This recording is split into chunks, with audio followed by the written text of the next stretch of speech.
నమస్తే, welcome to one TV news.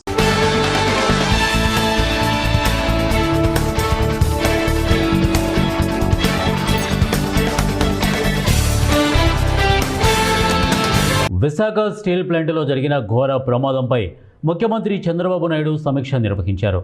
CS Sai Prasad, రాష్ట్ర ప్రభుత్వ అధికారులు విశాఖ జిల్లా కలెక్టర్లతో కలిసి ప్రమాద ఘటనపై వివరాలు తెలుసుకున్నారు. ప్రమాదంలో 8 మంది మృతి చెందగా 6 గాయపడ్డారని కలెక్టర్ సీఎంకు వివరించారు. గాయపడిన వారిలో 2 పరిస్థితి విషమంగా ఉన్నట్లు తెలిపారు. మృతుల్లో 5 శాశ్వత ఉద్యోగులు, 3 కాంట్రాక్టు ఉద్యోగులు ఉన్నట్టు వెల్లడించారు. గాయపడిన వారికి అత్యుత్తమమైన వైద్యం అందించాలని సీఎం అధికారులను ఆదేశించారు. అలాగే బాధిత కుటుంబాలకు అవసరమైన సహాయ సహకారాలు అందించాలని సూచించారు. ఈ ఘటనపై కేంద్ర ఉక్కు శాఖ మంత్రి కుమారస్వామితో సీఎం ఫోన్లో మాట్లాడారు. బాధిత కుటుంబాలను ఆదుకునేందుకు తగిన చర్యలు తీసుకోవాలని కేంద్ర మంత్రిని కోరారు. ఈ ప్రమాదానికి సంబంధించిన పరిస్థితిని రాష్ట్ర ప్రభుత్వం నిరంతరం పర్యవేక్షిస్తోంది. రాష్ట్ర వ్యాప్తంగా నిర్వహిస్తున్న యోగాంధ్ర కార్యక్రమంలో భాగంగా మంగళవారం మార్కాపురం జిల్లా ఆసియా ఖండంలోనే ప్రసిద్ధిగాంచిన ఖమ్మం చెరువు కట్టపై గిద్దలూరు నియోజకవర్గ స్థాయిలో నిర్వహించారు. ఈ సందర్భంగా ఎమ్మెల్యే ముత్తుమల అశోక్ రెడ్డి మాట్లాడుతూ, ఇది ఒక పురాతనమైనటువంటి ఒక జీవన విధానంలో ఇమిడి ఉన్నటువంటి ప్రక్రియ అని వారన్నారు. దీని ద్వారా మానసికంగా, మనం శారీరకంగానే కాకుండా అన్ని విధాలుగా మనిషికి ఆరోగ్యంగా ఉండడానికి సూక్ష్మమైన విధానమని పేర్కొన్నారు. మన పూర్వీకులు మహర్షి ఒక సాధన యోగా అయితే, గౌరవ ముఖ్యమంత్రి నారా చంద్రబాబు నాయుడు ఈ విధానాన్ని రాష్ట్రంలో ముందుకు తీసుకుని రావడం ద్వారా ఆరోగ్య మన ఆంధ్రప్రదేశ్గా తయారు చేయడం లక్ష్యంతో ఈ కార్యక్రమాన్ని పెద్ద ఎత్తున చేపట్టడం జరిగింది. అలాగే మన యొక్క భారతదేశ ప్రధానమంత్రి ఈ యోగాన్ని ప్రపంచం మొత్తాన్ని కూడా ఈరోజు పరిచయం చేసి ముందుకు తీసుకొని పోయి ప్రపంచమంతా కూడా ఆరోగ్యంగా ఉండాలనే లక్ష్యంతో ఆలోచన చేసినటువంటి వ్యక్తి మన యొక్క భారత ప్రధాని నరేంద్ర మోదీ అని అన్నారు. ఏదేమైనా ఈరోజు వేలాదిగా ఈ యొక్క చెరువు మీద జరిగినటువంటి ఈ కార్యక్రమంలో పాల్గొనడం ద్వారా మేము మీ యొక్క గురువులు చెప్పినటువంటి చేసిన తర్వాత మన ఆరోగ్యాల కోసం మేలు లక్షల ఖర్చులు పెట్టుకుంటున్నామని, అలాగే ఖమ్మం చెరువు అభివృద్ధికి 4 కోట్ల రూపాయలు ప్రభుత్వం నిధులతో అభివృద్ధి చేసేందుకు ప్రభుత్వం నిధులు మంజూరుకు సుముఖంగా ఉందన్నారు. ఈ కార్యక్రమంలో డీఎస్పీ నాగరాజు, జాయింట్ కలెక్టర్ పులి శ్రీనివాసులు, ఎంఆర్ఓ సురేష్ తదితరులు పాల్గొన్నారు. అతిపెద్ద చెరువుల్లో రెండవదైనటువంటి ఖమ్మం చెరువు మీద ఏర్పాటు చేసినటువంటి యోగా కార్యక్రమానికి వేలాదిగా గిద్దలూరు నియోజకవర్గం నుంచి తరలి రావడం, ఈ కార్యక్రమంలో మా గౌరవ కలెక్టర్ గారు, గౌరవ జేసీ గారు, ఇతరులందరూ కూడా, ఈ స్థానిక ప్రజలందరూ పెద్ద ఎత్తున పాల్గొనడం అనేటువంటిది జరిగింది. యోగా యొక్క విశిష్టత ఏమిటనంటే, భారతదేశంలో ఇది ఒక పురాతనమైనటువంటి ఒక జీవన విధానంలో ఇమిడి ఉన్నటువంటి ప్రక్రియ. దీని ద్వారా మానసికంగానే కాదు, మనము శారీరకంగానే కాదు, అన్ని విధాలుగా మనిషికి ఆరోగ్యంగా ఉండేదానికి అతి సూక్ష్మమైన విధానాలని మన పూర్వీకులు మహర్షులు మునులు కనిపెట్టినటువంటి ఒక సాధన యోగా. అయితే గౌరవ ముఖ్యమంత్రి గారు నారా చంద్రబాబు నాయుడు గారు ఈ యొక్క విధానాన్ని రాష్ట్రంలో ముందుకు తీసుకొని పోవడం ద్వారా ఆరోగ్య ఆంధ్రప్రదేశ్గా మన ఆంధ్రప్రదేశ్ని తయారు చేయాలని లక్ష్యంతో ఈ కార్యక్రమాన్ని పెద్ద ఎత్తున చేపట్టడం జరిగింది.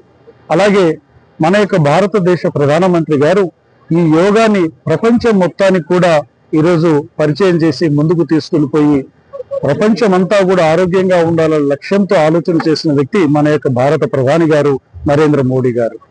ఏది ఏమైనా కూడా పూర్వం మనం ఉన్నటువంటి జీవన శైలిలో చేసే ప్రతి ప్రక్రియ కూడా యోగాకు సంబంధించినట్టు చేసడం జరుగుతుంది.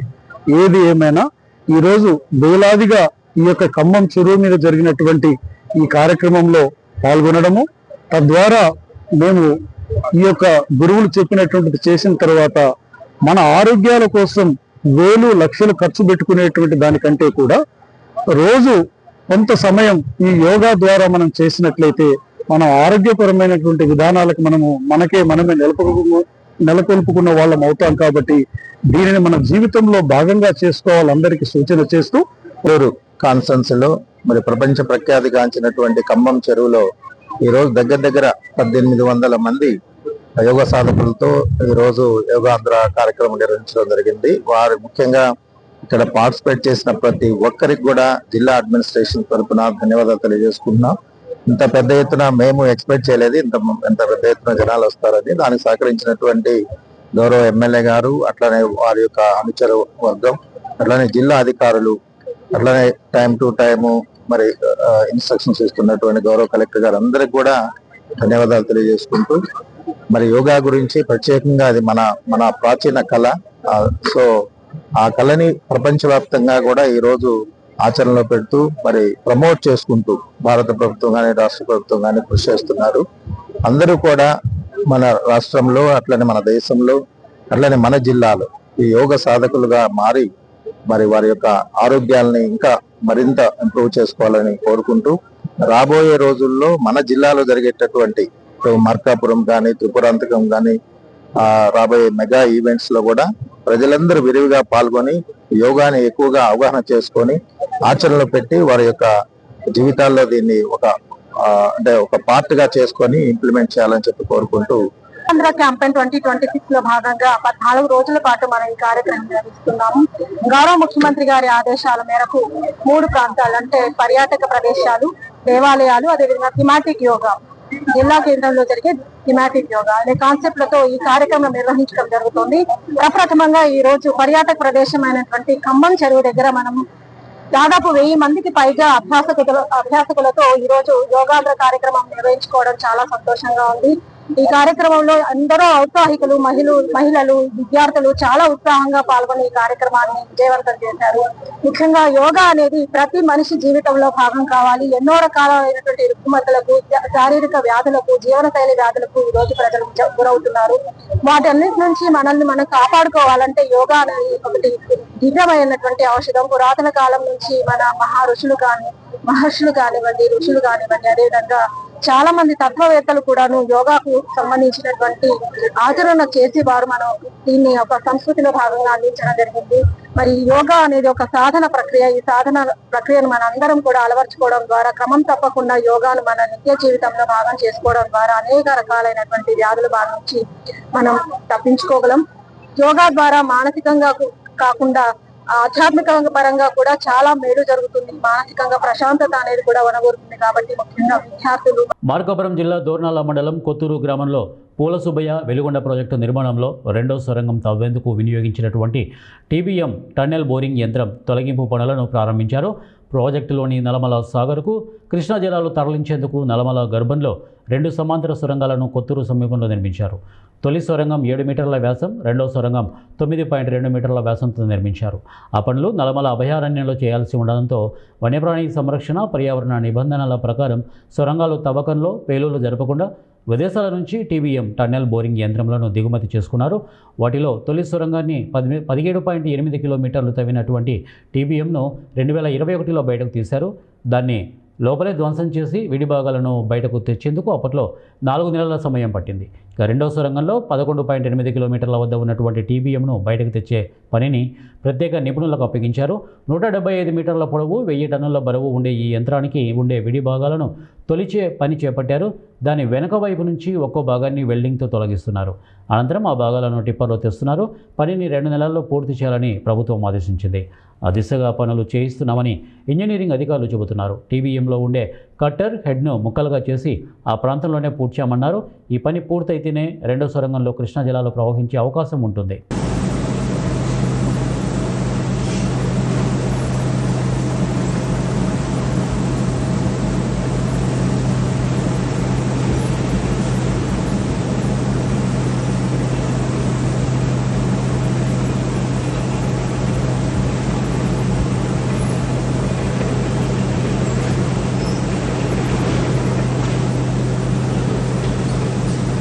తెలంగాణ రాష్ట్ర ప్రభుత్వం మలహాపూర్ డివిజన్లో సుమారు 37 కోట్ల వ్యయంతో 100 పడకల ప్రభుత్వ ఆసుపత్రికి నిధులు మంజూరు చేయడమే కాకుండా ఆసుపత్రి భవన నిర్మాణపు పనులను ప్రారంభించడం పట్ల హర్షం వ్యక్తం చేస్తూ మలహాపూర్ డివిజన్ కాంగ్రెస్ పార్టీ నాయకులు, కార్యకర్తలు మలహాపూర్లోని ఎలిఫెంట్ సర్కిల్లో ముఖ్యమంత్రి రేవంత్ రెడ్డి చిత్రపటానికి క్షీరాభిషేకం చేసి హర్షం వ్యక్తం చేశారు.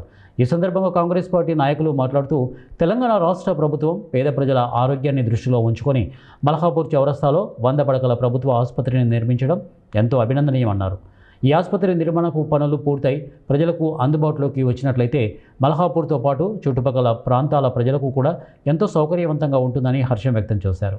పడకల ఆసుపత్రి మేము మంజూరు చేసినాం, దాన్ని ముఖ్యమంత్రి గారు అమలు చేసిరని చెప్తా ఉన్నారు. అయ్యా 2.5 సంవత్సరాలు అవుతుంది. ఆనాడు మీరు చేసింది బస్తీ దవాఖానాలు, ఒక బెడ్, ఒక డాక్టర్, ఒక అటెండర్. ఆ ఆసుపత్రిని మీరు ఉప్పల్ నియోజకవర్గంలోనే 6 చేసినారు.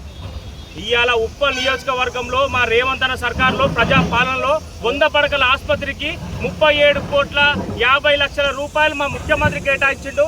మొన్న ఏదైతే మా ఇన్ఛార్జ్ పరమేశ్వర్ రెడ్డి గారి మీద బురద జల్లే ప్రయత్నం చేసిన ఎమ్మెల్యే గారు కావచ్చు, బీఆర్ఎస్ పార్టీ నాయకులు కావచ్చు, దీన్ని మా ఇన్ఛార్జ్ ఆపుతుండని చెప్పి బురద జల్లిరు మా నియోజకవర్గంలో.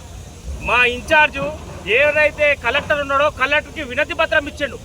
ఏవైతే 37 కోట్లకు మాకు స్థలం సరిపోకపోతే ఏదైతే ల్యాండ్ ఉందో దాన్ని రోడ్ లెవెల్ తీసుకురమ్మని మా ఇన్ఛార్జి చెప్పిండు. కాబట్టి ఇవాళ కలెక్టర్ గారి ఆదేశాలు ఏమున్నాయి, రోడ్ లెవెల్గా ఏదైతే ఏర్పడ్డ గడ్డ ఏదైతే ఉందో దాన్ని రోడ్ లెవెల్ చేయమని చెప్పి మా ఇన్ఛార్జ్ చెప్పడం జరిగింది. దయచేసి అర్థం చేసుకోవాలి, ప్రజా పాలన అనేది ప్రజల వద్దనే పాలన. ప్రజలకు ఏదైతే అవసరం పడుతుందో దాన్ని అమలు చేసే తత్వం మా రేవంత్ అన్న సర్కార్ది, మా ఇన్ఛార్జిది. పడకల ఆసుపత్రి ఏదైతే మన ఎంఎంసీ ప్రారంభోత్సవానికి వచ్చిన ముఖ్యమంత్రి గారు అక్కడి నుంచి స్పెషల్గా ఈ భూమి పూజ చేశారు. దానికి సందర్భంగా ఈరోజు మా గౌరవ ముఖ్యమంత్రి గారికి పాలాభిషేకం చేయడం జరిగింది. అదేవిధంగా ఈ మా ముఖ్యమంత్రి గారి కృషిలో మా పర్యటన సహకారంలో మల్లాపురం డివిజన్ గత 10 సంవత్సరాల డెవలప్మెంట్ ఈ 2 సంవత్సరాల్లో చాలా బాగా జరుగుతుంది. అదేవిధంగా నేను ప్రజలకు ఏం తెలియజేస్తున్నా అంటే ఒకసారి మీరు ఆలోచించండి, ఈ 2.5 సంవత్సరాల్లో మేము ఏమేమి తీసుకొచ్చాం మా గవర్నమెంట్ తరఫున, మా కాంగ్రెస్ పార్టీ తరఫున. మా రేవంత్ అన్న ఇచ్చిండు. కొంతమంది వ్యక్తులు చెప్తున్నారు మేమే తీసుకొచ్చినామని. మీరు తీసుకొచ్చింది కాదు, మేము ఇచ్చింది అది. మా రేవంత్ అన్న ఎప్పుడైతే పార్లమెంటు మన ఎంపీ ఉన్నారో అప్పుడు ఈ మన ఉప్పల్ కానీ 7 కాన్స్టిట్యూన్సీ తిరిగి ఇక్కడ ఉన్న సమస్యలన్నీ నాకు తెలుసు కాబట్టి వరాలు జల్లు కుడిపిస్తున్నారు. అది కూడా మన రీసెంట్లీ మన ఏదైతే మీటింగ్లో కూడా చెప్పాడు, మన మల్కాజ్గిరి పార్లమెంట్లో ఏవైతే 7 ఉన్నాయో వాళ్ళకు మీరు ఏది అడిగినా కూడా నేను అందుబాటులో ఉంటా, మీకు సహకారం చేస్తా, మీకు నిధులు ఇస్తా అని ప్రత్యేకంగా చెప్పారు. దానికి మా ముఖ్యమంత్రి గారికి మేము మా మల్లాపురం పార్టీ కాంగ్రెస్ తరఫున సర్కిల్ తరఫున 100 పడకల హాస్పిటల్ ఏర్పాటు చేయడం చాలా గర్వకారణం. ఎందుకంటే గతంలో రేవంత్ అన్న గారు చెప్పినట్టు చూసినాం, మనము కరోనా టైంలో మనం చూసినట్లయితే అప్పుడు పరిస్థితి బెడ్లు లేక చాలామంది చనిపోవడం మనము అప్పుడు చాలామంది మన సర్కిల్లోనే చాలామంది చనిపోవడం చూసినాము. అప్పుడున్న దృష్ట్యా మన రేవంత్ అన్న గారు అప్పుడే ప్రభుత్వం మన కాంగ్రెస్ ప్రభుత్వం వస్తే ఏం చేసామో అని చెప్పి ఆ కరోనా టైంలో మనం అన్న ప్రణాళిక సిద్ధం చేయడం జరిగింది. దాంట్లోనే భాగంగా మనం మల్కాజ్గిరి కార్పొరేషన్ ఒక సపరేట్ కార్పొరేషన్ చేస్తూ మళ్ళీ వివిధ సర్కిళ్ళు చేస్తూ ఉత్తర్వులు జారీ చేసిన తర్వాత నుంచి మీరు అబ్జర్వ్ చేసినట్టయితే ప్రతి ఒక్క సర్కిల్లో ప్రతి ఒక్క డివిజన్లో అభివృద్ధి కార్యక్రమం అనేది రోజు రోజుకి పెరుగుతూనే ఉంది.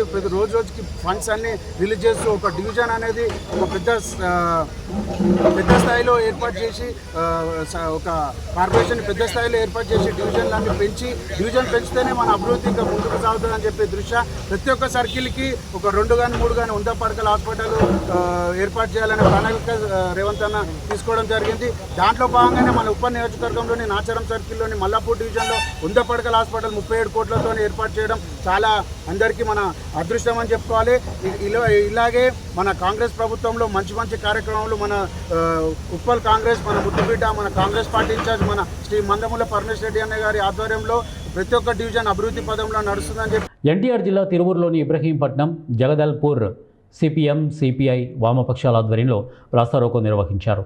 కేంద్ర రాష్ట్ర ప్రభుత్వాలు పెంచిన పెట్రోలు, డీజిల్ ధరలను తగ్గించాలని డిమాండ్ చేస్తూ రాస్తారోకో నిర్వహించారు. నాయకులు మాట్లాడుతూ కేంద్ర రాష్ట్ర ప్రభుత్వాలు పెంచిన డీజిల్, పెట్రోలు ధరల వలన సామాన్యులు ఆర్టీసీ బస్సుల్లో ప్రయాణం కొనసాగించాలంటే ఆర్థిక భారంగా మారింది. తక్షణమే పెంచిన పెట్రోలు, డీజిల్ ధర తగ్గించాలి, సామాన్యుడికి ఆర్థిక భారం తగ్గించాలని డిమాండ్ చేస్తారు. మేము చేసే ఈ పోరాటం మా కోసం కాదు, మనందరి కోసం. మీరందరూ ఎంత బాధ్యతగా మాకు మద్దతుగా సహకరించినందుకు సిపిఎం, సిపిఐ పార్టీ తరపు నుండి ప్రజలకు ధన్యవాదాలు తెలిపినటువంటి వామపక్ష పార్టీల నాయకులు. ఈ కార్యక్రమంలో సిపిఎం, సిపిఐ పార్టీ నాయకులు, కార్యకర్తలు పాల్గొన్నారు. తగ్గించే వరకైనా సరే మీరందరూ కూడా మా యొక్క కమ్యూనిస్ట్ పార్టీలు చేసే ఉద్యమానికి సహకరించాలని కోరుతా ఉన్నాం. ఇక్కడ ఆగిన వెహికల్స్ కి, అట్లాగే ఆర్టీసీ వాళ్ళకి, లారీల వాళ్ళకి ఆ కార్మికులకి వీళ్ళందరికీ మా విజ్ఞప్తి ఏంటంటే ఇది మా కోసం చేస్తున్నటువంటి ధర్నా కాదు, మా కోసం చేస్తున్నటువంటి రాస్తారోకో కాదు, మీకోసం చేస్తా ఉన్నాం, రాష్ట్రంలో ఉన్నటువంటి ప్రజానీకాని కోసం చేస్తా ఉన్నాం. అందుకనే మీరందరూ మాకు మద్దతు ఇచ్చి ఈ యొక్క కార్యక్రమంలో పాల్గొన్నటువంటి మీ అందరికీ కూడా ధన్యవాదాలు తెలియజేస్తా ఉన్నాము. పోలీసు వాళ్ళకి మరొకసారి విజ్ఞప్తి చేస్తా ఉన్నాము. సిపిఎం పార్టీకి సంబంధించి కానీ సిపిఐ పార్టీకి సంబంధించి కానీ ఎప్పుడో మేము పోలీసు వాళ్ళతో. విశాఖ స్టీల్ ప్లాంట్ ప్రమాదం నేపథ్యంలో AP deputy CM Pawan Kalyan విశాఖపట్నానికి చేరుకున్నారు. ముందుగా MGM 7 హిల్స్ ఆసుపత్రికి వెళ్లి చికిత్స పొందుతున్నటువంటి క్షతగాతులను పరామర్శించారు. వారి ఆరోగ్య పరిస్థితిపై వైద్యులను అడిగి తెలుసుకున్నారు. అనంతరం కిమ్స్ ఆసుపత్రికి వెళ్లిన పవన్ కళ్యాణ్ అక్కడ చికిత్స పొందుతున్న బాధితులను కలుసుకొని ధైర్యం చెప్పారు. బాధితులకు మెరుగైన వైద్యం అందించాలని వైద్యులకు సూచించారు. తదుపరి విశాఖ స్టీల్ ప్లాంట్కు వెళ్లి ప్రమాద ఘటన జరిగిన ప్రాంతాన్ని పరిశీలించనున్నారు. అనంతరం స్టీల్ ప్లాంట్ ప్రధాన గేటు వద్ద మీడియాతో మాట్లాడి ఈ ఘటనపై తమ స్పందనను వెల్లడించనున్నారు.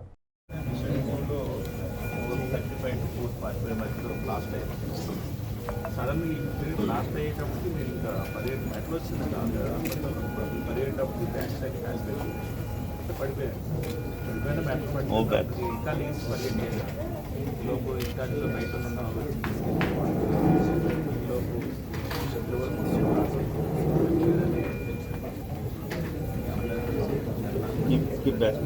వరల్డ్ బ్రెయిన్ ట్యూమర్ డే సందర్భంగా కర్నూలు మెడికవర్ హాస్పిటల్లో ప్రత్యేక అవగాహన కార్యక్రమం నిర్వహించారు. ఈ సందర్భంగా ఏర్పాటు చేసిన విలేకరుల సమావేశంలో ప్రముఖ neuro surgeon, NIMS India topper doctor Vishwak Kumar మాట్లాడుతూ బ్రెయిన్ ట్యూమర్ పట్ల ప్రజల్లో అవగాహన పెంచడం, రోగులకు మరియు వారి కుటుంబ సభ్యులకు మానసిక ధైర్యాన్ని అందించడమే ఈ రోజు యొక్క ముఖ్య లక్ష్యమని పేర్కొన్నారు. బ్రెయిన్ ట్యూమర్ అనగానే ప్రజలు భయోందోళనకు గురి కావాల్సిన అవసరం లేదని ఆయన స్పష్టం చేశారు. ప్రస్తుతం అత్యాధునిక వైద్య సాంకేతికత అందుబాటులోకి వచ్చిందని, మన రాష్ట్ర ప్రభుత్వం ఆరోగ్యశ్రీ పథకం ద్వారా కూడా ఉచితంగా ఆపరేషన్లు చేయించుకునే సదుపాయం ఉందని వెల్లడించారు. ముఖ్యంగా గతంలో ఎన్నడూ లేని విధంగా తీవ్రమైన తలనొప్పి రావడం, వాంతులు కావడం మరియు ఫిట్స్ వంటి లక్షణాలు కనిపిస్తే నిర్లక్ష్యం చేయకుండా వెంటనే వైద్యులను సంప్రదించాలని సూచించారు. బ్రెయిన్ ట్యూమర్ను ప్రారంభ దశలోనే గుర్తిస్తే ప్రాణాపాయం నుండి తప్పించుకోవచ్చని, తక్కువ ఖర్చుతోనే మెరుగైన వైద్యం సాధ్యమవుతుందని డాక్టర్ విశ్వక్ కుమార్ తెలిపారు. ప్రస్తుతం కర్నూలు మెడికవర్ హాస్పిటల్లో బ్రెయిన్ ట్యూమర్లకు సంబంధించి అన్ని రకాల అత్యాధునిక చికిత్సలు అందుబాటులో ఉన్నాయని ఆయన వివరించారు. ఈ విలేకరుల సమావేశంలో డాక్టర్ విశ్వక్ కుమార్తో పాటు Medicover hospital head Maheshwar Reddy కూడా పాల్గొన్నారు. ఇక మెడికవర్ హాస్పిటల్ యాజమాన్యం మరియు వైద్య బృందం బ్రెయిన్ ట్యూమర్ బాధితులకు అండగా ఉంటామని భరోసా ఇచ్చారు. కర్నూలు పరిసర ప్రాంత ప్రజలు ఈ అత్యాధునిక వైద్య సేవలను సద్వినియోగం చేసుకోవాలని హాస్పిటల్ హెడ్ మహేశ్వర్ రెడ్డి కోరారు. అలాగే it is world brain tumour day. So ఎందుకు సెలబ్రేట్ చేస్తామంటే, ట్యూమర్ అంటే ఇట్ ఇస్ జబ్బు కదా, దాని గురించి ఎందుకు సపరేట్గా పెట్టుకుంటామంటే అవేర్నెస్ కోసం. బేసికల్గా ఏమంటే ఆ రోజు దాని గురించి చెప్తే సో సొసైటీకి తెలుస్తుంది అన్నట్టు. సో కొన్ని జబ్బు గురించి విల్ బి మోర్ టెన్స్డ్. ఇప్పుడు బ్రెయిన్ ట్యూమర్ అంటే కూడా అలాంటి వన్ ఆఫ్ ద చాలా టెన్షన్ పడతాం. ఎవరికైనా బ్రెయిన్ ట్యూమర్ వచ్చిందంటే ఇంకా అయిపోయిందిలే లైఫ్ అలాగే ఉంటుంది. సో అలా అంటే డైరెక్ట్గా టెన్షన్ పడకుండా దాని గురించి కొద్దిగా సొసైటీగా అవేర్నెస్ ఇస్తామనేది ఈ డేది స్పెషాలిటీ. సో బ్రెయిన్ ట్యూమర్ అంటే ఏమంటే బ్రెయిన్లో గడ్డ జరుగుతుంది. దాంట్లో మెయిన్లీ క్లాసిఫై అంటే మనం రెండు విధంగా చూసుకోవచ్చు. కొన్ని బెనైన్ ట్యూమర్ అంటాము, కొన్ని క్యాన్సర్ ట్యూమర్. క్యాన్సర్స్ అంటే తెలిసినట్టు బాడీలో స్ప్రెడ్స్ ఫాస్ట్. బెనైన్ ట్యూమర్ అంటే మాస్ ఎఫెక్ట్ వల్ల వస్తుంది, పెద్దగా పెరుగుతుంది కానీ ఆడే ఉంటుంది, స్ప్రెడ్ కాకుండా. సో బ్రెయిన్ ట్యూమర్లో మనం ఏం తెలుసుకోవాలి దాని గురించి సొసైటీ అంటే, సిమ్టమ్స్ ఎట్లా ఉంటుంది పేషెంట్కి. ఎప్పటికైనా ఇప్పుడు అవుట్ సైడ్ ఎక్కడైనా ట్యూమర్ గ్రోత్ అయితే కనపడుతుంది. సో బ్రెయిన్లో ట్యూమర్ అయితే కనపడదు. సో ఎట్లా ప్రజెంట్ అవుతుంది బ్రెయిన్లో? ఫస్ట్ కామన్ ప్రజెంటేషన్ అంటే హెడేక్. సో కొత్తగా స్టార్ట్ అయిన హెడేక్ ఎవరికైనా వస్తుంది అంటే ఇప్పుడు మిడిల్ ఏజ్లో ఉన్నారు, ఇంతవరకు ఎప్పుడు లైఫ్లో హెడేకే రాలేదు కానీ ఇప్పుడు స్టార్ట్ అయిందిలే హెడేక్, కంటిన్యూస్ డైలీ హెడేక్ వస్తుంటుంది, ఉదయం లేచినప్పుడు కూడా హెడేక్ అనిపిస్తుంది. సో ఇదన్నీ సిమ్టమ్స్ ఆఫ్ ట్యూమర్ ఉండొచ్చు. అంటే అన్ని హెడేక్ కూడా ట్యూమర్ అనేది కాదు. ఇప్పుడు మైగ్రేన్ ఉంటుంది, టెన్షన్ హెడేక్ ఉంటుంది, at the end of the day కొద్దిగా ఎండ్ అయిపోయినప్పుడు హెడేక్, అదన్నీ కాదు. కానీ ఇప్పుడు వరకు ఎప్పుడు రాలేదు, ఇప్పుడు కొత్తగా స్టార్ట్ అయింది హెడేక్ అంటే that is again can be a sign of brain tumour. So అందుకోసం ఎప్పుడైనా హెడేక్ ఉంది, ఒక 2-3 డేస్ ఉంటే టాబ్లెట్ వేసుకుంటే సరిపోతే పర్లేదు. లేదు ఇంకా కంటిన్యూస్ వస్తుంది, వారం అయితే ఉంది, 1 మంత్ నుంచి ఉంది, పెరుగుతుంది, అలాంటి ఉన్నప్పుడు దాంతోపాటు ఇంకా వామిటింగ్ కూడా వస్తుంది. ఇలాంటి సింటమ్ వస్తే తొందరగా హాస్పిటల్కి రావాలి. బేసికల్గా ఏమంటే ఇది అవేర్నెస్ ఏమంటే బ్రెయిన్ ట్యూమర్లు కానీ అర్లీ స్టేజ్లో వస్తాయి. బ్రెయిన్ ట్యూమర్ ఇంకా చాలా పెద్దగా పెరగకుండా మాస్ ఎఫెక్ట్ అనేది అంత బ్రెయిన్ మీద ప్రెస్ చేయకుండా ముందేనే వస్తే అప్పుడు ట్రీట్మెంట్ అనేది బాగుంటుంది. ఎంత బ్రెయిన్ డ్యామేజ్ అయిన తర్వాత వస్తే ట్రీట్మెంట్ అనేది కష్టం ఆ టైంలో. సో అందుకోసం పేషెంట్ అంత సిమ్టమ్స్ నెగ్లెక్ట్ చేయకుండా తొందరగా హాస్పిటల్కి రావాలి అని. సో సమ్ టైమ్ మనం ఇప్పుడు రాస్తుంటాం, ఎప్పుడైనా పేషెంట్ ఇట్లా హెడేక్ వాళ్ళు వచ్చినారు 2 months అయింది ఇలాంటివి ఉంటే సింపుల్ స్కాన్ రాసిస్తాం, ఎంఆర్ఐ స్కాన్ ఫర్ ఎగ్జాంపుల్. ఇప్పుడు అవైలబుల్ ఉంది, అన్ని చోట్ల అవైలబుల్ ఉంటుంది. ఇంతకుముందు అయితే హైదరాబాద్కే పోవాలి, ఇక్కడ జరిగేది కాదు. అట్లా కాదు, కర్నూలులోనే 3-4 సెంటర్స్లో అవుతుంది. సో అవసరం ఉన్న వాళ్ళకి ఒక స్కాన్ చేపిస్తే అది ఇప్పుడు ఫైనాన్షియల్ కూడా అంత కాస్ట్ ఉండదు. సో స్క్రీనింగ్ ఎంఆర్ఐ అంతా చేపించుకుంటే ఫైనాన్షియల్లీ ఎట్లా కంపేర్ చేస్తే ట్యూమర్ ప్రోగ్రెస్ అయినప్పుడు ఆపరేషన్ చేసుకోవడం కంపేర్ చేస్తే అర్లీ స్టేజ్ డిటెక్ట్ చేస్తే చాలా తక్కువ రేట్లో స్కాన్ అయిపోతుంది అండ్ పేషెంట్కి కూడా బెనిఫిట్స్ వస్తుంది. సో అందువల్ల స్కాన్ చేస్తాము. ఏమి లేదు అంటే okay we can treat fine, దానికి వీళ్ళు మెడికల్లీ ట్రీట్ చేసుకుంటే పోవచ్చు. సో మిగతా నెక్స్ట్ సిమ్టమ్స్ అంటే కొత్త సిమ్టమ్స్. ఇప్పుడు బ్రెయిన్లో ఎట్లా అంటే ఒక్కొక్క ఏరియాకి ఒక్కొక్కటి ఇది ఉంటుంది, ఫంక్షన్స్ ఉంటుంది. ఒక చోట్ల మనం చేతుల కాలు పనిచేసే ఏరియా ఉంటుంది, ఒక చోట్ల చూపి కనపడే ఏరియా ఉంటుంది, కొన్ని ఏరియాలో మన బ్రెయిన్లో హార్మోనల్ సెక్రెషన్ కంట్రోల్ చేసే ఏరియా ఉంటుంది. ఏ ఏరియాలో బ్రెయిన్లో ఎక్కడ ట్యూమర్ వస్తుందా ఆ ఏరియా పని ఆగిపోతుంది. సో ఇప్పుడు ఆపోజిట్ సైడ్ కంట్రోల్ అంటాము, కుడి కాలు కంట్రోల్ చేసేది ఎడమ్ సైడ్ ఆ brain. So Adam side brain tumour వస్తే కుడి చేయి కాలు వీక్నెస్ వస్తుంది. సో అలాగే ఏ ఏరియా బ్రెయిన్ అఫెక్ట్ అవుతుందో ఆ ఆపోజిట్ దానికి కంట్రోల్ చేసే ఫంక్షన్ ఆగిపోతుంది. It may be vision loss కావచ్చు, పేషెంట్కి వీక్నెస్ రావడం కావచ్చు. ఇంకొక సిమ్టమ్ అంటే ఫిట్స్. పేషెంట్కి వాయు వస్తుంది అంటే కొత్తగా ఆన్సెట్, చిన్నపిల్లలకు వచ్చి వాయు ప్రాబ్లం ఉంది అంటే వేరే, కొత్తగా వస్తుంది, కొత్తగా స్టార్ట్ అయింది అంటే డైరెక్ట్ ఇండికేటర్ ఏదో ఒకటి బ్రెయిన్లో ప్రాబ్లం ఉంది అని.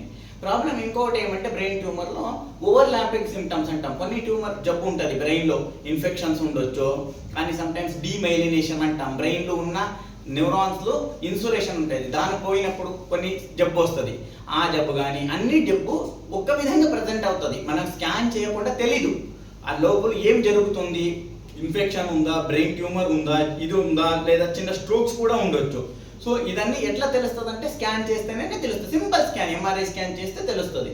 కానీ పేషెంట్ హాస్పిటల్కి రావాలి, ఇది ఫస్ట్ థింగ్. ఎంత తొందరగా వస్తారో అంత తొందరగా డిటెక్ట్ అవుతుంది. This is for about presentation, symptoms ఎట్లా కొత్తది ఏమో వస్తే రావాలనేది. నెక్స్ట్ థింగ్ ఏమంటే ట్యూమర్ ఎవరైనా డయాగ్నోస్ చేసినారు అనుకోండి, చేసిన తర్వాత ఫస్ట్ భయపడకూడదు. సో అయిపోయింది లైఫ్, ఇంకా బ్రెయిన్లో ట్యూమర్ అయిపోతే ఇంకా నాకు లైఫ్ అయిపోతుంది, చనిపోతాను అట్లా లేదు. ఇప్పుడు చాలా అడ్వాన్స్ అయింది, మనం ఆపరేట్ చేస్తాము. ఇప్పుడు ఇక్కడ మెడికల్ హాస్పిటల్లో మనం కూడా చాలా ఆపరేట్ చేసినాం బ్రెయిన్ ట్యూమర్స్, కానీ కావాల్సింది చేస్తాం. ఇప్పుడు ట్యూమర్ తీసేసినామా, కొన్ని ట్యూమర్కి దాని తర్వాత కీమోథెరపీ, రేడియోథెరపీ అన్నీ ఇస్తే కంట్రోల్ చేసుకుంటాం. ట్యూమర్ అయినా మొత్తం తీయడానికి ఇట్లా సింపుల్గా ఇక్కడెక్కడో ట్యూమర్ ఉందంటే ఇక్కడ కట్ చేసి పడేయచ్చు. బ్రెయిన్ అట్లా కాదు, బ్రెయిన్లో ఏమంటే చాలా ఇంపార్టెంట్ ఏరియా, మొత్తం సరౌండింగ్ అని తీసేసి సరౌండింగ్ తీయలేం. ఎంతవరకు తీయడానికి వస్తుందో అంత తీసేస్తాం. కొన్ని అడ్వాన్స్డ్ టెక్నిక్స్ ఉంటాయి. పేషెంట్కి ఏమంటే ఇంపార్టెంట్ ఏరియా, చేతులు కాలు పనిచేసే ఏరియా ఉంటుంది అనుకోండి, దాని ఏరియా దగ్గర ట్యూమర్ ఉంది అంటే మనం ఏం చేస్తామంటే పేషెంట్ని అవేక్ క్రెనియాటమీ అంటాం. అవేక్ అంటే పేషెంట్ని ఆపరేషన్ చేసే టైంలో అవేక్ ఉంటారు.